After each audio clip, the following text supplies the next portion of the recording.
This show is sponsored by ODYS Global. Make sure that you do sign up and get a free $100 bonus by checking out ODYS Global's Age Domains or Done For You affiliate websites. Hi guys, and welcome to episode 30 of SEO Tales. And again, it's myself, Craig Campbell, and Mr. Itamar Blower. And we're going to be talking about getting started with affiliate marketing, the pros and cons of using a new domain against an expired domain name, a bit about how you would go about mapping out your content, where you might get your content, and basically just an all-round beginner's guide to getting started. We will follow up with other SEO tales that go into more advanced things and things a little bit deeper in the following weeks. However, affiliate marketing, Itamar, have you started yet with affiliate marketing? Have you dabbled yet? I know you've got a mate that's dabbling, as you mentioned off air, but have you got anything in the go yet? I've been dabbling, and then I've kind of just paused to focus on other things. But it's something that probably in 2021 I'll start going in much stronger. A bit more investment into it, and see how it goes. But I think affiliate marketing is still very, very profitable, even nowadays. People, because some people tell me they're like, oh, affiliate marketing, oh, that like getting an affiliate site, that's a thing of the past. It doesn't really work as well nowadays, which I don't believe at all. But yeah, I think it's good to kind of talk about in terms of how to get started really with affiliate marketing, because there are certain things you need to have. Obviously, you need to know how to get the right domain, and like we're talking about, you need to know about how you're going to structure your content, how you're going to maintain a site. And there are obviously advanced stuff, as you mentioned, that we'll talk about in future episodes. But let's start off with the domain question, because pros and cons if we're talking about buying a fresh domain or getting an expired domain. And the one thing that I always say to people who opt for the latter, which is they're like, oh, I need to get an expired domain. Some people like initially just focus it on the domain name itself. So like they'll buy an expired domain if they think that domain name is attractive for the kind of niche that they're going for. But the one thing that a lot of people miss out on is they don't actually do the due diligence of checking what that website used to be. So there are a lot of checks, and you can use tools like the Wayback Machine to have a look to see what that site used to look like in the past when it was operating. You can plug it in on somewhere like Ahrefs to take a look at the backlink history of the site. There's a bunch of things that you can do in terms of that sense. But obviously, if you've got a fresh domain, it is a fresh domain, so you're not going to have any links. You're not going to have a site with a history. So it's kind of like just between those two. So Craig, what would you advise people if that maybe one's better than the other? How is your process when it comes to finding a domain? I mean, personally, I would go to someone like, and it's not a plug for the sponsor, but ODYS.global are a marketplace that does sell age domains, and they've literally got thousands of them across thousands of niches. So that's a great place to start if you cannot be bothered doing the due diligence and checking stuff. And the reason that ODYS are there is they've done all these checks for you. So they've basically got clean, aged domains ready to go, and they can even do done for you affiliate websites. So you need to think, am I an SEO guy that can't be bothered checking expired domains and the spam thing and the Wayback Machine and blah, blah, blah, blah? I just want something that's aged, clean, brandable, that's got a backlink profile that I can just go away and do my stuff very, very quickly. Now, is that the right thing to do? Now, for me, it gives you a head start. Of course it does. Something with backlinks, that could probably cost you 10 grand to try to go out and buy is a better way to get quicker results when it comes to affiliate marketing.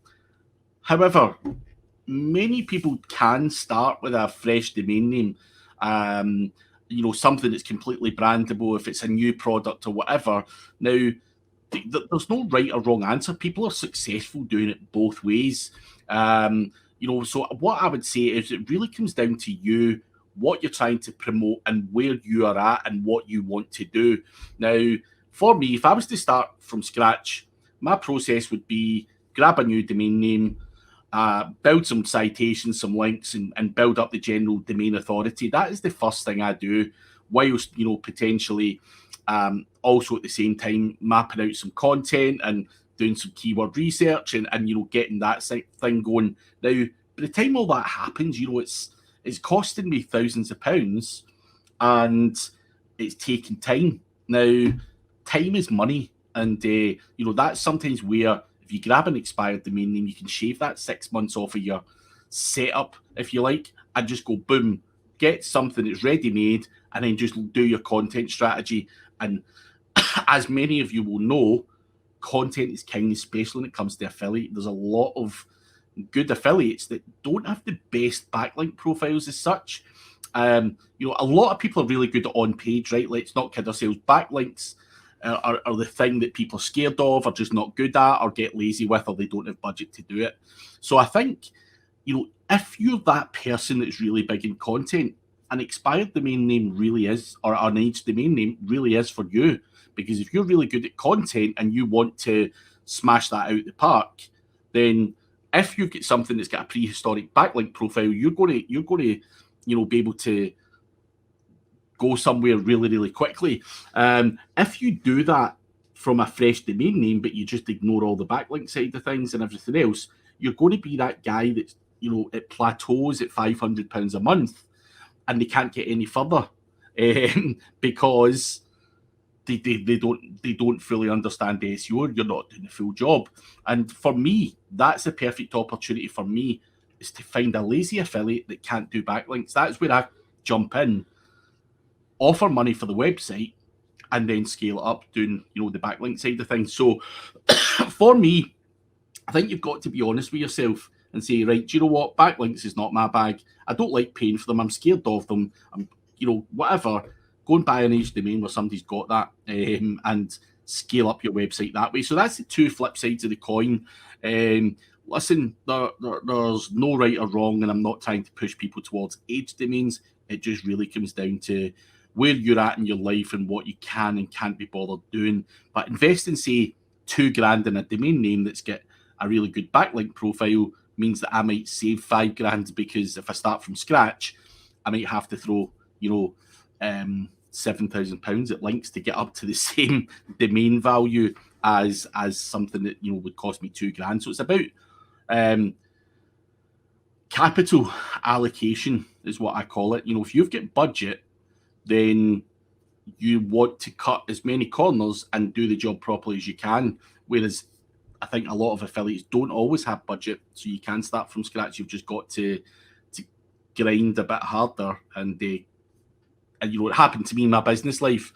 You know, I didn't have a big investor who came to me and said, "Hey, Craig, here's a load of money. Go away and, you know, start a business." You know, my first office space was, you know, I paid for the deposit in you know, a couple of months on a credit card.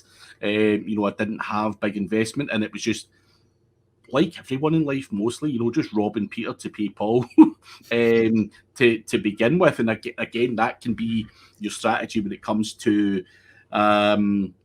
affiliate. You know, sometimes you've got to start at the bottom because you just don't have the funds to go in, you know, at a higher up level. But obviously, once that happens, Itamar, you know, we then, you know, start to map out the content and keyword research, which I know you've done for many people, clients and whatnot. But, you know, also you mentioned a friend where you convinced him that affiliate market was to go down. So what was your kind of content, or what was your keyword research strategy like? Yeah, I think before we get to the keyword research, I think another important thing to do for beginners especially is a lot of them struggle with picking a niche to begin with. So I think just really quickly, if we just mention that, you know, and there's certain criterias that I have when it comes to picking a niche for an affiliate site. So there's two things. I would say the first thing is, and it's probably the most important, is make sure that you're picking a niche that either you enjoy, that you like, or that you've got knowledge about. Because if you're doing an affiliate site on a topic that you don't give a damn about, it can feel like just work. It just feels like work. You can feel like It's like, oh, I don't really want to be updating this with content, getting content for this stuff that I don't know what I'm talking about. And the reason why I say that is because you were mentioning content is king, especially for affiliate sites. You know, if you don't have great content on there, you might pay somebody for content on a particular topic, but you don't know if that's necessarily correct or not. Because if you don't really know about the kind of niche that you've got the site about, then that's where you can get some problems, especially because you can't really vet the quality of content that's being written for that site. So I'd say number one, make the niche something that you at least know or really enjoy, because it just makes it a lot easier. And the second thing I would say is make sure that you can actually sell products. So that niche, make sure it involves products that are fairly expensive or not cheap, I would say, because you know, if you've got a niche, for example, let's say mobile phone covers or something like that, right? You know, for you to be successful and make a lot of money on that, you're going to need to sell tens of thousands of these every month, probably more. You'd need probably like 50 to 100K minimum a month for you to make some decent money on that affiliate side. And this is something that, Craig, we've talked about before in previous shows about, you know, what's the point if you're getting a 5% commission? What's the point of wasting all your money? Because the setup's going to be the same, right? The cost to set up an affiliate site can be very similar if you're selling, you know, if you're advertising products that cost £5 versus selling products that cost £500. So, Yeah. you know, go for where the margin's at, I'd say, is the second point, because that's really important as well, especially if you want to, you know, get some serious money coming in once you're able to scale it up and get the rankings and get the people actually purchasing products. So those are the two things I'd say about the niche. But when it comes to the keyword research, once you've already got the niche, so a buddy of mine, I convinced him to start an affiliate site, and he ended up going for the niche about camping and camping equipment. And that's very varied. That's quite a big niche. There's a lot of things that I didn't necessarily know about equipment people need when they're camping. But I think when it comes to doing your own research about the niche that you're in, so you can even do Google, you can just search on Google, for example, like what equipment do I need for camping? And then, you know, check out a few articles, and you'll have an idea. You'll have a list of the kind of subtopics or content clusters that you can potentially have. And then you can put them into somewhere like SEMrush and do some keyword research using those kind of seed keywords about whatever the gear is, whether it's lighting or I forgot what the hell. I did a bunch of keyword research for him a while ago. But you kind of have to approach it from the sense that you need to first understand about that particular niche. You need to understand what the products entail. And that way you'll be able to come into a tool like the SEMrush Keyword Magic tool and be able to kind of pluck away and find ideas for articles that you can write, or if you're kind of reviewing a kind of best or like a top 10, you know, like lighting kits for camping or things of that nature. That's how I would approach your content strategy. And if you do it correctly, you should have a very comprehensive list of content that you can start creating or get somebody to write for you. So that's how I would approach the kind of keyword research bit. Craig, how would you approach that take? I mean, it's going to be similar. You know, you've got to you know, you've got tools, and you know, there's no magic really these days to keyword research. You know, the tools do it all for you, and you know, you can analyze your competition, you can find gaps between your competition, and I think using something like SEMrush, you know, the keyword magic tool, as well as the kind of the keyword gap tool. You know, you can put in up to 5 competitors and see what they're ranking for that you don't, and you can pretty much map out a content strategy. And I think for me, when you're mapping that stuff out, don't always go after the kind of serious large volume stuff.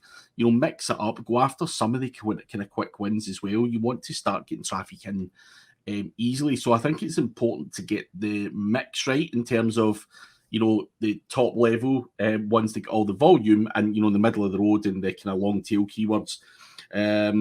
Because long tail keywords do convert better when it comes to affiliate, and they're obviously easier to rank. You get more traffic to your website, blah blah blah. And I think a lot of affiliate marketers make a lot of money not only on long tail stuff, but there are guys who pretty much are only going after long tail keywords that make a lot of money. Of course, the bigger volume ones you can also be massively successful with. So the tools do the donkey work for you. It's not rocket science. The part where I think it falls down is after the keyword research part. So you do your research, you give it to your mate. You're either outsourcing that content or doing it yourself or whatever. Now, the process where this falls down, in my opinion, is people just blindly go and write 1,000 words, or content writers are selling 1,000 words or 2,000 words or whatever. Who the hell says it's 1,000 words for that particular niche? Who says that's what it is? I need data to back that up, and that's where I think using the likes of POP or Surfer or something else, whilst doing your keyword research to determine the volume, the volume of words and stuff like that, also has to go into keyword research, not just researching the keywords through SEMrush. Find out how many words, because for anyone who doesn't understand what these tools are, you go to POP, you put in a keyword, and it'll say, on average, you're going to have to write about 800 words for that particular search term, because that's what everyone else in page one's got. You need to better that or do similar. You can't go in with 400 words. You're just not going to cut it. And it also gives you headings, subheadings, and a whole bunch of LSI keywords that you can use to give Google a better understanding of that content and optimize the crap out of it. So for me, that also forms part of keyword research, is researching not just how many people search for, lamps or whatever the hell you're selling. It's how much content needs to be written, because you're in charge. You're the one that's outsourcing this. You need to give the process properly to the person that's going to be writing the content. And that's where a lot of people fall down. They'll just get someone to write 500 words willy-nilly, volume, copy paste, bang, bang, bang, bang, bang, bang, and that's it. And yeah, of course, they'll get some degree of success from that, but we can always do better. And that's where, at the keyword research stage, I think that other little part is really, really important, because that is what you want to do. Is it's going to be a minimum of 800 words for that one, a minimum of 1,200 for that one, and do it with some structure. And you've also then got to, when you're doing your keyword research at that point, as well as finding out how many words you need to write, and the kind of all the other kind of words around about that content that you want to add. You also need to consider your internal linking structure and where it's all going as well. And I think that all at the very, very start of a campaign has to be researched and documented and mapped out when you're doing your keyword research, because you're going to have top, pillar pages or whatever you want to call them, and then supporting content around about that. And why do people talk about keyword research and simply just say, I'll go to SEMrush and look for keyword gaps and just chuck out content? That's not good work. So there has to be more, and that's the difference between being good or being mediocre. And when it comes to affiliate marketing, you're next in the line. Your money, your budget, and you need to make sure that you get that ROI for the crap that you're doing. And if you're going to go around with throwing enough mud at the wall and seeing what sticks, you can still make money. But for me, dig a little bit deeper and do those processes a little bit better. Mm-hmm. I think that's really important to mention, because as we're talking about the pitfall that people can fall under, but it's really just the lack of having a process. And I think, whether you're going to write that content yourself or whether you're going to outsource it, if you don't have you can't, like you mentioned, you can't go to a content writer and say, okay, I want you to write about this, because they'll write about the topic. But if you don't give them the structure or the process of how you want it to be written, you're going to end up doing more work later down the line anyway. But if you've got things documented, so you can say, okay, so I've looked at this particular keyword, we're going to need about 750 words on this. I want you to include these kind of subheadings. I want you to include an internal link to this page, something like that. As giving people more, especially if you're outsourcing, giving people more of a process will end up making sure that the quality of the content that's being written is much better. And if it's already optimized because you've done your processes and you've got that documented, it just makes your life easier. It makes your content writer's life easier. And I think another pitfall as well that people sometimes fall down on when they're starting out is, especially if you don't have budgets to outsource content, because a lot of people don't. A lot of people will say, I don't want to spend money on hiring a writer. I want to do it myself. Something to keep in mind as well is the time that takes, because, try writing 50 articles in the space of a month or two. Like your head might start to hurt, especially as we're talking before in terms of niche, if it's a niche that you don't particularly like.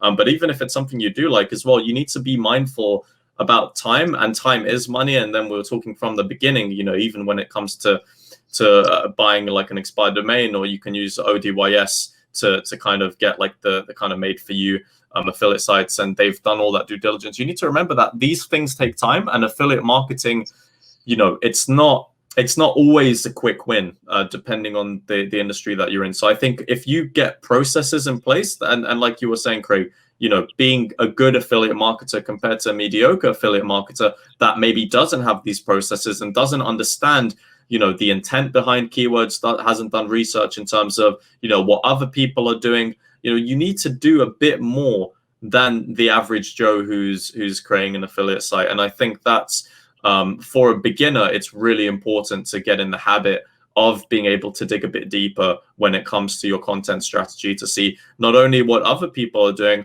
but also being able to create your own processes so that you can better structure it for if you're writing the content yourself or if you're going to outsource it. So that's the kind of final bit I would say on that. Yeah, so that is some great tips to getting started with affiliate. Obviously, we will come back on other SEO tales, and we can talk about the link building, what happens after the content strategy, and all the kind of other little quirky things that you can be doing to make sure that you leverage as much out of your affiliate marketing website as you possibly can, and obviously gain the upper hand on the competition. And it doesn't take a lot. It's just, as we've discussed, processes need to be better, and just thinking smart and working smart is the way we want to go, because a lot of people waste a lot of time doing stuff that doesn't have that much value. So let's be smart about it. But that does kind of give us an opportunity to wrap up, Itamar, unless you've got anything else you want to touch on. No, I think we summed it up in terms of, getting started. Obviously, there's a lot more content that we can go into with more advanced stuff, or just extra things about scaling and the things that you were mentioning. But I think it wraps it up quite nicely. Cool. Well, that is us for episode 30 of SEO Tales, guys.